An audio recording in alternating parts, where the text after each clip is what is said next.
नमस्कार. नागपंचमी श्रावण महिन्यातील पहिला आणि महत्त्वाचा सण म्हणजे नागपंचमी. नागपंचमीच्या दिवशी भगवान शंकरांची पूजा केल्याशिवाय कधीही नागाची पूजा करू नका. नागपंचमीच्या आदल्या दिवशी उपवास केला जातो. नागपंचमीचा उपवास हा भावासाठी केला जातो.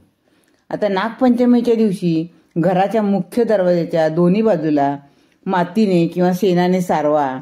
तिथं नागनागिनीचे चित्र काढा किंवा तुमच्याकडे नाही चित्र काढायला आलं तुम्हाला तर एखादी प्रतिकृती असलेली तर ती ठेवा. पूजा करण्यासाठी एक चौरंग किंवा पाट घ्या. त्यावर लाल रंगाचे कापड टाका. नागदेवतेची मूर्ती किंवा फोटो ठेवा.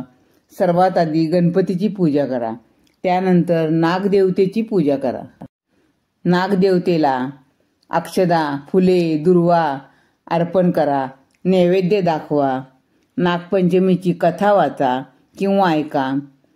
नागदेवतेची आरती म्हणा. सर्वांनी मिळून प्रसाद घ्या. उकडीचा नैवेद्य दाखवा. ब्राह्मणांना घरी बोलवून दानधर्म करा.